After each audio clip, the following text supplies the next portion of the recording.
নমস্কার সবাইকে। কেমন আছেন আপনারা সবাই? আশা করি সবাই ভালো আছেন। আমিও ভালো আছি। মুরগির রোস্ট রান্নার রেসিপিটা আপনাদের সাথে শেয়ার করব। প্রথমে তেলের মধ্যে পেঁয়াজ ভেজে নিয়েছি। এরপর তেজপাতা, দারুচিনি, এলাচ দিয়ে দিলাম। এরপর 1 চামচ ঘি দিয়ে দিচ্ছি। দিয়ে রসুন বাটা দিয়ে দিব, আদা বাটা দিয়ে দিলাম। দিয়ে ভালো করে নেড়ে চেড়ে দিচ্ছি। দেখুন, এরপর হলুদ গুঁড়া দিয়ে দিলাম।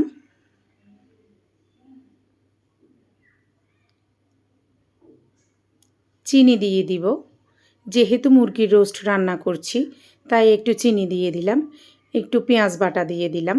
দিয়ে নেড়ে চেড়ে জিরা বাটা দিয়ে দিলাম। জিরা বাটা দিয়ে তারপর আবার টমেটো কুচি দিয়ে দিলাম। উপর থেকে টমেটো সস দিয়ে দিলাম। এটা হচ্ছে সে আসল উপকরণটা, মুরগির রোস্টের মশলা, তারপর টক দই আর ঘি সব একসাথে আধ ঘন্টার জন্য মেখে রেখেছিলাম, ওটা দিয়ে দিলাম। তারপর মরিচের গুঁড়া দিয়ে দিলাম, লবণ দিয়ে দিলাম। এই যে মশলাটা একটু ভালো করে কষিয়ে নিচ্ছি। তারপর আগে থেকে ভেজে রাখা মুরগিগুলা দিয়ে দিচ্ছি। যেহেতু রোস্ট রান্না হবে তাই মুরগির পিসগুলা বড় করে করা হয়েছে। এই যে দেখুন, সব মুরগি একসাথে দিয়ে মশলার মধ্যে ভালো করে কষিয়ে নিচ্ছি। এই যে সব মুরগির মধ্যে যাতে মশলাটা লাগে তাই একটু কষিয়ে নিচ্ছি। এবার উপর থেকে পেঁয়াজ বেরেস্তা আগে থেকে ভেজে রেখেছিলাম, ওটা দিয়ে দিলাম। এরপর অল্প অল্প করে তরল দুধ দিয়ে দিচ্ছি।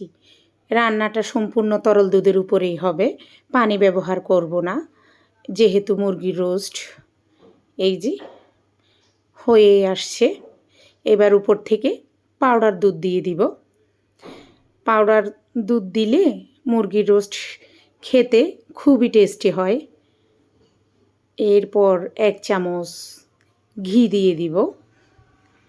এই যে উপর থেকে আবার একটু পেঁয়াজ বেরেস্তা আর তেলের মধ্যে ভেজে রাখা কয়েকটা তেজপাতা দিয়ে দিলাম। রেডি হয়ে গেল মুরগির রোস্ট। সম্পূর্ণ আমি আমার নিজের স্টাইলেই রান্না করেছি।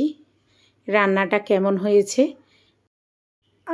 আপনারা অবশ্যই কমেন্ট করে জানাবেন।